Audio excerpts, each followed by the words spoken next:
Your favorite hype man on the field on game days. You see him waving his arms around, trying to get you all excited, too. It's Jordan Phillips joining us here in studio. Glad you wore your parka, too. That's nice. Yeah, Appreciate that's your trademark at practice, man. 100%. You know, Even pregame warm-ups. Pre-game warm-ups, I had to bring it out.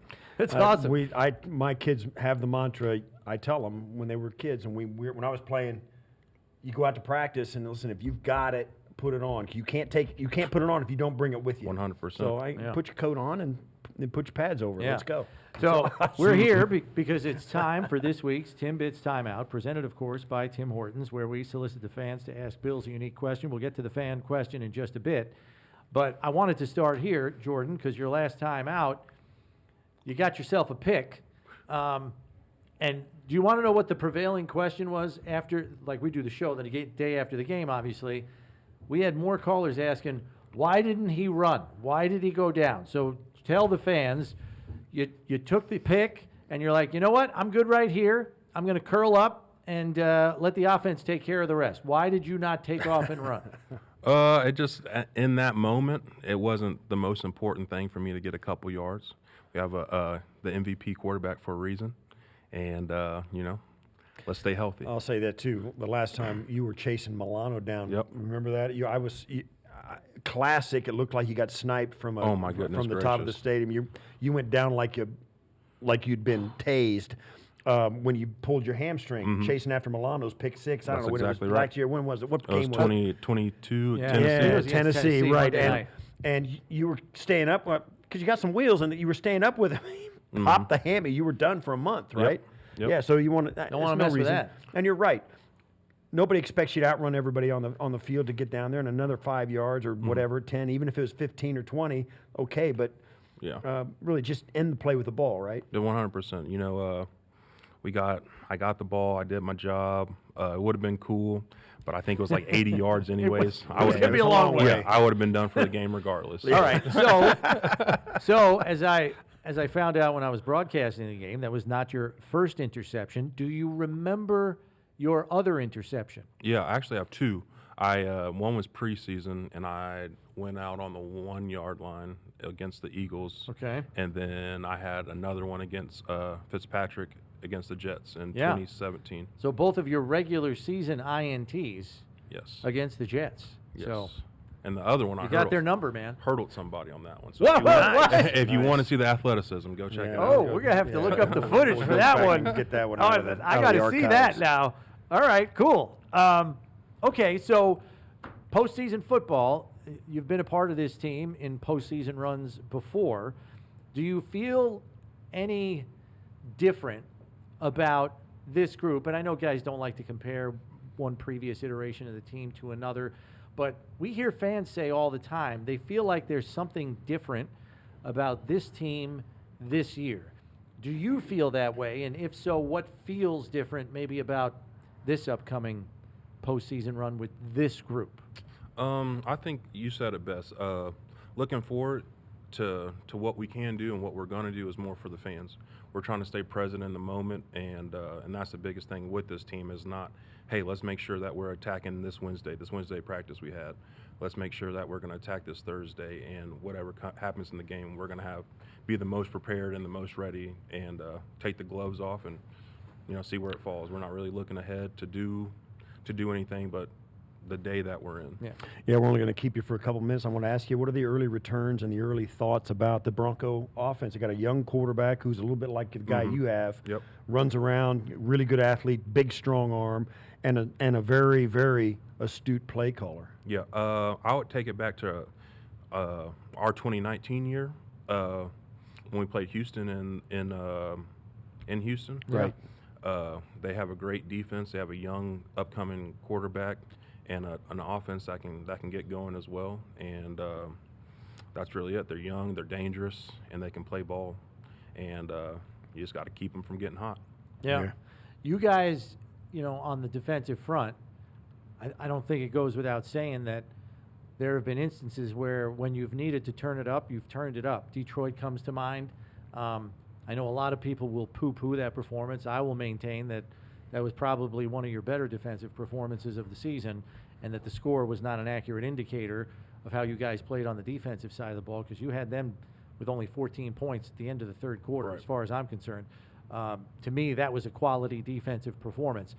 And the Jets game was another good one, here the last time you guys were out. Do you feel that you guys know what I know every opponent's different, but do you feel like you know what the ingredients have to be to get another performance like that, in your most important game of the season coming up? I'm not for sure where we finished off at, but I know going into the last week, we were tied for first in turnovers. Yes. And I don't know if we're 1 or 2 now, but that's the formula. We keep the ball, we manage the clock, and we turn the ball over and play with a lot of energy and a lot of juice and get the crowd into it, get those hard counts out of the game, and you can see our D-line roll.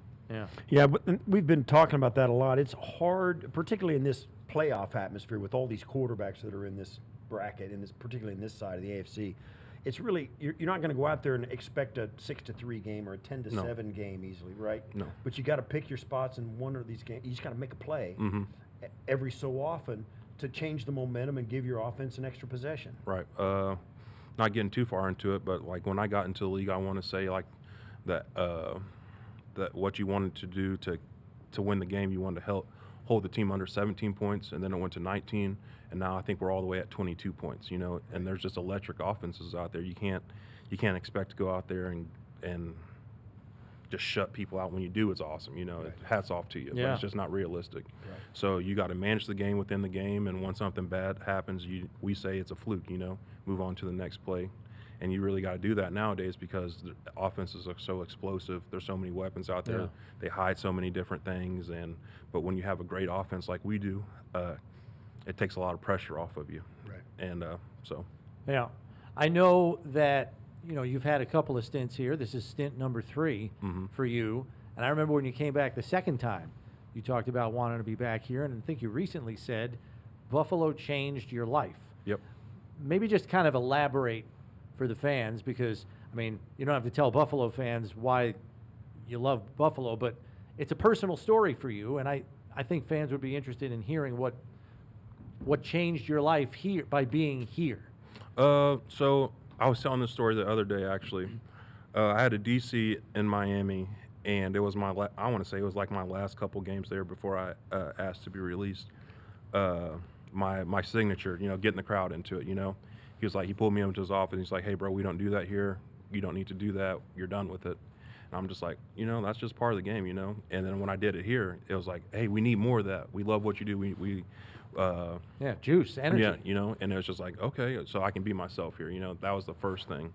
And then after that,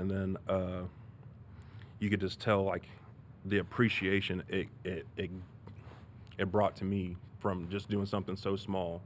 And then now it's turned into what it is, and then it gets me going and gets my teammates going and gets the fans going, and it's just the appreciation, I guess, that Yeah, what and really is. I think in previous conversations we've had with you on the show too, just the way this organization is open to family and bringing family around training camp, whatever it is. Yeah, everybody knows my kids. You guys know my kids. You see them running around.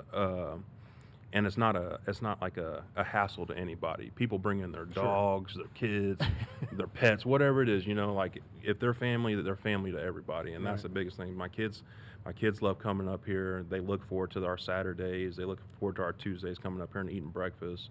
And everybody knows everybody by their name. And that's huge. I've been to places where you can't bring your kids, and as much as we work and as hard as we work, it's nice for them to be able to see their dad, while they're not home, while they're missing stuff, and actually be a part of that. So it means a lot to us. Because you guys do spend a lot of hours in this building. I don't have to tell you that, but I think fans would be surprised to know just how many hours you guys spend in the building. Time for our Timbits question from the fans. This one's from Fleetwood Mac T, who says, Mr. Phillips, what is your favorite thing about Buffalo, and what will you do if we win the Super Bowl? Thank you so much for all your hard work and dedication to the great city of Buffalo, one of my favorite all-time players. God bless. I appreciate that. And to answer your first question, can you say that one more time? What's your favorite thing about Buffalo? Okay. What is my favorite thing about Buffalo? It's probably just like the family atmosphere. I feel safe all the time. I can go out anywhere and it's okay. Like like the fans aren't too much, and they just They're respectful. They're respectful. They just want to be around everybody and that and the other. And if we win the Super Bowl, I'm from Kansas, heart of it, Wichita, Kansas. I'm 2 hours away from Kansas City, and I hate Kansas City. Like My entire family lives in Wichita. Yeah, and it's just like all you see is Kansas City fans, this, that, and the other. And they just now started coming out a few years ago. You know what I'm saying? They're not. So the first thing I'm going to do is I'm going to host my own parade in Wichita. That's the first thing I'm. You'll have to Good tell luck. his family. My They'll family show will up. show up, man. My family will show up. Because we have a lot of Bills fans in Wichita they're as well. in there. A lot of them are my So family. I'm but gonna I'm gonna try to host our own little thing right there in the heart of That's Wichita, awesome. Kansas. All right. Bless Well, your listen, heart. Jordan, thanks for stopping great. in.